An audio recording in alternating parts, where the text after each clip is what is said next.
Hey, what's up, everybody? Lawler here. Apologize for the audio quality and the video quality in the hotel. For those that don't know, I'm actually in Boston right now.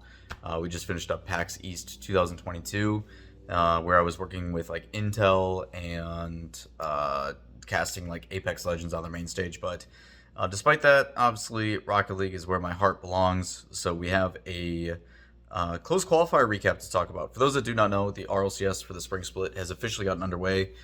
We did do some coverage, obviously, about the format and everything else for the spring split, the fact that close qualifiers were going down. So, in a very quick iteration, the big thing that's going to be focused about in this video in particular, and I'm trying to provide some space over here so Wojtek can show like brackets and stuff. But the biggest thing is the close qualifiers. If those do not know, the last 3 days have been all tournaments. On the 22nd, there was open qualifiers, so teams could play in North America an open qualifier system, double elimination, best of threes all the way to the final 2 rounds. And then if they ended up making it into the top 2 spots, they then ended up getting into top 8, which then became top 16 in the closed qualifiers. So that went over 3 days.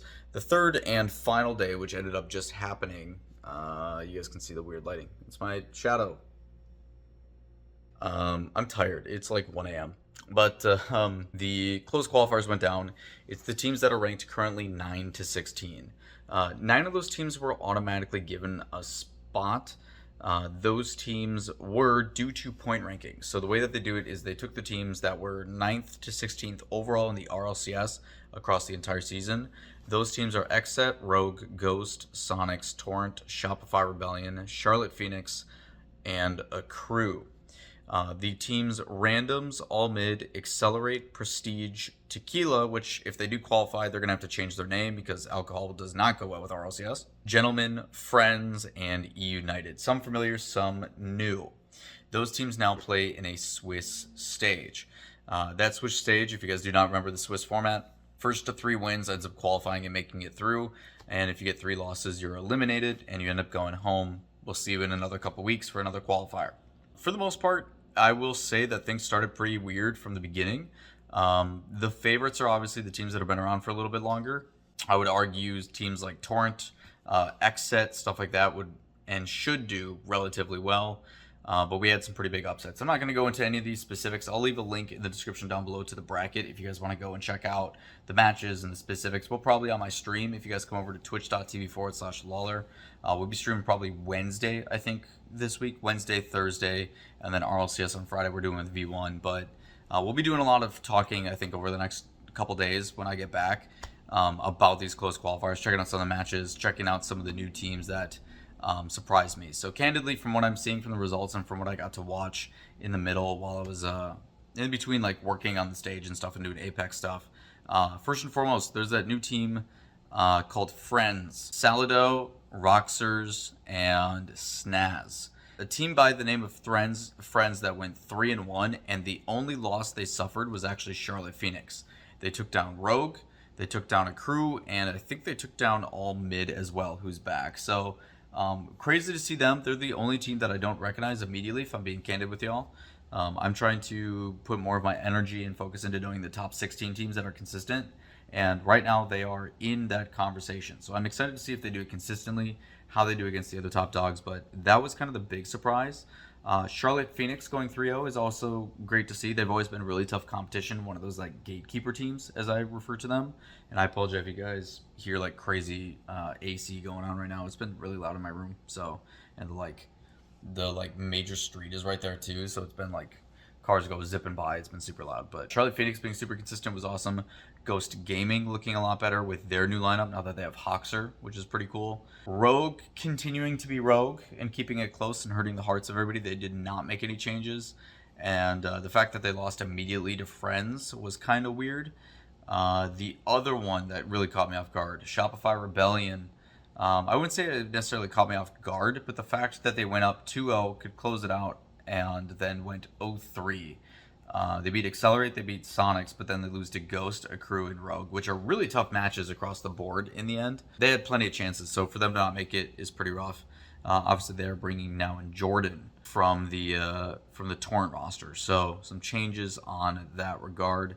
Neither Shopify Rebellion or Torrent making it in. The one that baffles me the most, though, and you guys have heard me talk about this, I was really interested to see what XSET looked like. I thought like the ability to use Rapid and Percy together really intrigued me. I didn't know how it was going to play out, but it results wise did not go well. 1-3, they beat their first match against Tequila, and then ended up losing to Charlotte Phoenix, United, and Rogue, and they got swept in every single match.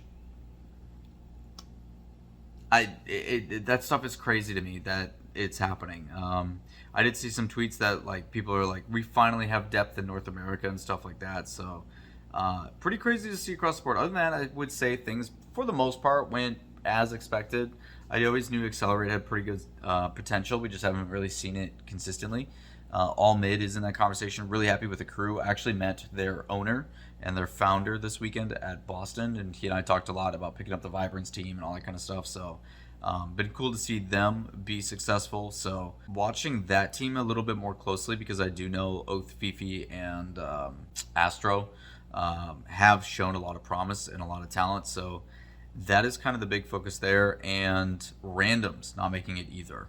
We saw Randoms make some appearances towards the tail end of winter as well. So there has been some pretty big crazy surprises and some familiar faces coming back into the 9 to 24 spots, but unfortunate that some of the big names are dropping short very quickly. Torrent, United, Shopify, XSET, pretty wild to see. So some new faces coming into the scene, which is always really cool, and some familiar ones that are back for the first time, but that does make some entertaining stuff for the main event. So if I take a look at the main event bracket, we have our 16 teams finally. Obviously, our top 8 in the standings: Energy, Phase, G2, Complexity, Space Station, Envy, V1, Oxygen are automatically brought in. Like I mentioned, on Friday this week, I'll be casting V1 in day 1. If you guys didn't see my like all-encompassing video of what the dates are, how spring gets checked out, and how things work, go back and see it. But the first 4 rounds are going to be on Friday. You are going to see 2 upper round matches, so the round of 16 and then the quarterfinals, and then you also see 2 lower round matches, which is lower round 1 and 2, which is like 9 to or 12 to or 13 to 16 teams, and I forget how it's broken down. It says it on my screen, but I'm just tired. So the other thing is it doesn't have the seeds plugged in yet, which is something that I wish I could do for you guys. If you go and look at my video that I put out about spring, it should show you the list of where the seeds are, and maybe Wojtek can pop that up here. If not, it may not happen, no big deal. But we actually do know the seeds. I'll do my best to, when I'm like chilling in the airport tomorrow and I have some downtime, I'll figure out the seeding and try to tweet it out. So check me out, Twitter. I don't really talk about my Twitter.